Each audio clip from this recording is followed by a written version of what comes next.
ipin natin. Yan o, yung inbreed natin mga kalapatids, bali dalawa na yung linabas. Yan o, yan sila. Ito yung itlog na linabas niya natin, yung bagong pares natin o. Ayan, malapit nang mangitlog dahil naglilimlim na yung hen natin na off color na brown natin.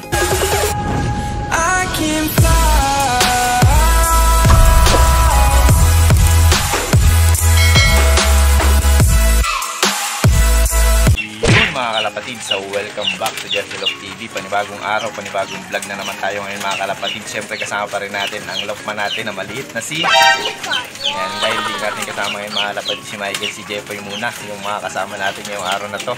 At kung gusto nyo samahan mga kalapatid, samahan nyo kami. Let's go!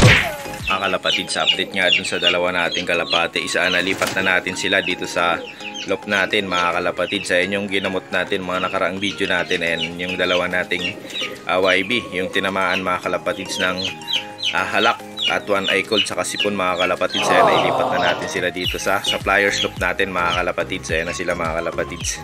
Yan, bali sinisimulan na rin natin sa kanila mag-viewing. Viewing na rin natin sila. At para maging batcher na rin dito mga kalapatids sa loop natin. Ayan sila mga kalapatids. Yung dalawa nating YB. Yung isang off color din natin yan. Off color natin na yan. Ayan, para sila off color mga kalapatids. Bali ito yung nag-iisang papisa natin. Ayan yung anak nung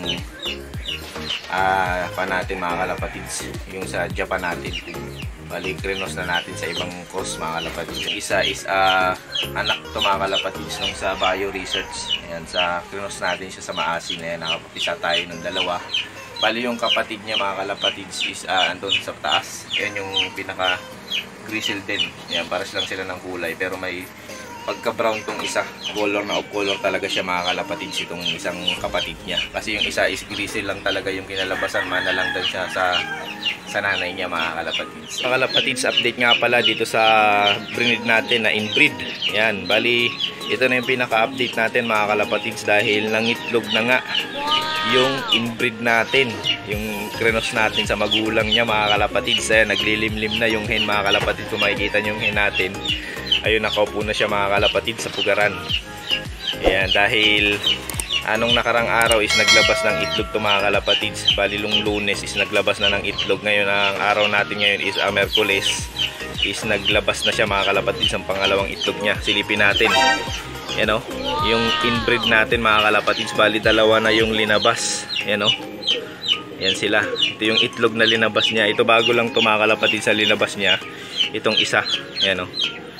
Yan, ang bilis lang mga kalapatids yung pangingitlog nitong inbreed natin. Halos walang isang buwan mga kalapatids, walang isang kinsenas. Kung napanood nyo yung vlog natin dito, yung pagpares natin sa kanila is talagang nagpares agad. Kaya yung kinalabasan na yan, nag-itlog agad yung inbreed natin. Bali, hindi pa natin i-check yung mga itlog nito kung may similya. Yan, bali 7 days nga tayo nag-check kung may similya yung itlog ng kalapate. Para sigurado, may aantayin tayong may mapipisa tayong mga YB mga kalapatids. Ito na yung mga kalapatids yung pang south natin na gagamitin. Try natin ang inbreed sa south. Yan mga kalapatids, ang sekreto nga natin para bumilis umitlog itong mga breeders natin is nagbibigay nga tayo mga kalapatids nitong bumili nga tayo nitong pellets. Ito yung sekreto natin para mabilis mangitlog yung mga breeders natin. Hinahaluan natin yung patuka natin. Bali ito yung patoka natin, yung breeder mix sa flyer mix, pinaghahalo lang natin. Tapos lalagyan natin itong Stag Developer 4 Plus mga kalapatids. May kamahalan nga lang yung patoka na to dahil 40 yung kilo nito. Bali kalahati lang yung binibili natin dahil panghalo nga lang natin sa patoka. Bali minimix na lang natin sa patoka natin dun sa flyers sa breeders.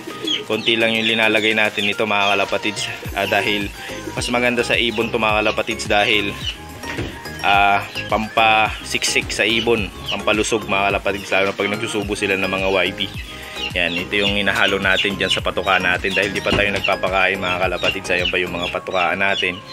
At ito nga is ibabalik natin, baka biglang magtampo.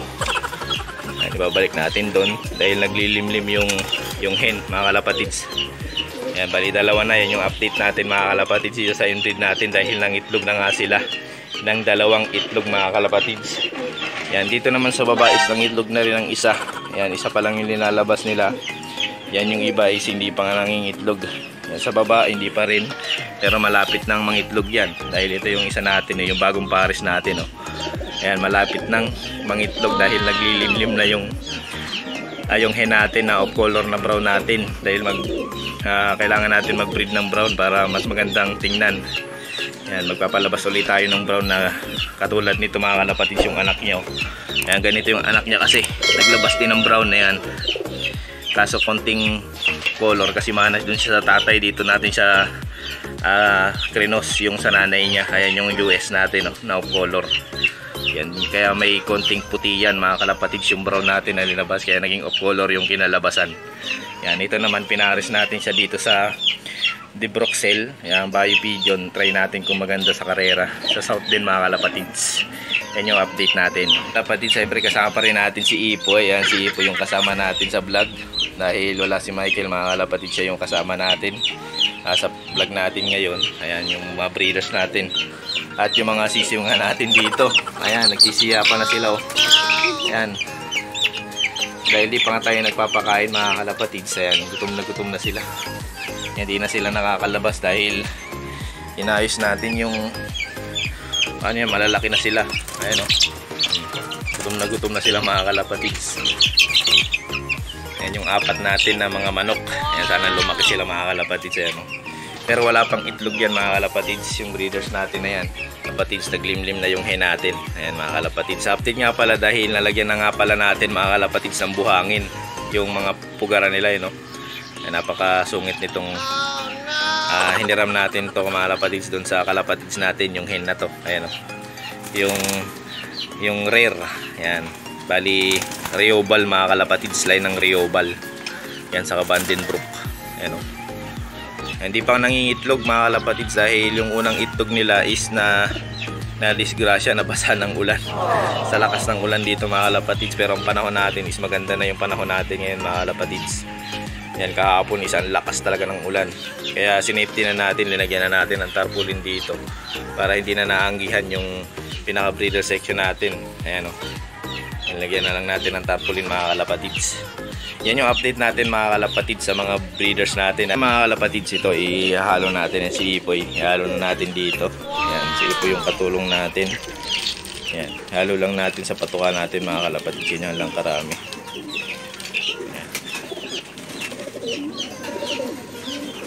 Yan, ganyan lang karami mga kalapatids yung inalo natin istag dito sa patuka natin. Yan, halo ni Ipoy. Halo yung madali. Ayan, si Ipo yung naghahalo ng patuka natin dahil magpapatuka na nga tayo mga kalapatids dito sa mga kalapati natin. Ayan. Ito na, ready na mga kalapatids. Ayan, may tsura. Ayan yung hinalo natin na istag developer. Ayan, para mas maganda yung kondisyon at mabilis umitlog yung mga breeders natin. Pampabilis umitlog yan mga kalapatids yung pellets. Yan, dahil maganda sa ibon yan mga kalapatids. Kalapatids, ito na nailagay na natin sa patukaan natin. Bibigay na lang natin mga kalapatids sa mga kalapati natin at ayan, papakainin mo natin sila.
Ayan nga mga kalapatids, ayan na nga yung mga breeders natin, napakain na natin. Ay si Ipoy, siya nagpapakain. Ayan na mga kalapatids, hanggang dito na nga lang yung vlog namin ni Ipoy. Ayan mga kalapatids, kasama natin si Ipoy sa vlog natin. At ayan na nga yung mga breeders natin. Ayan, napakain natin at update natin sa kanila mga kalapatids. Ayan mga kalapatids, yung pinaka-tips natin kung paano mabilis natin at mapalusog yung mga breeders natin. Ayan, naglalagay tayo ng Hashtag developer pellets mga kalapatids. May kamahalan nga lang yung kilo kaya, pero mas maganda sa kalapate. Mabilis din silang umitlog mga kalapatids. Ayan, pampaganda ng katawan ng mga breeders para hindi sila masyado ma-stress dahil nangingitlog nga sila mga kalapatids hanggang sa pag nag-inakay na sila. Ganyan pa rin yung binibigay natin ng patuka sa kanila. Ayan si Ipoy. Ayan mga kalapatids, maraming salamat sa panood at nakaabot na naman kayo sa dulo ng video namin.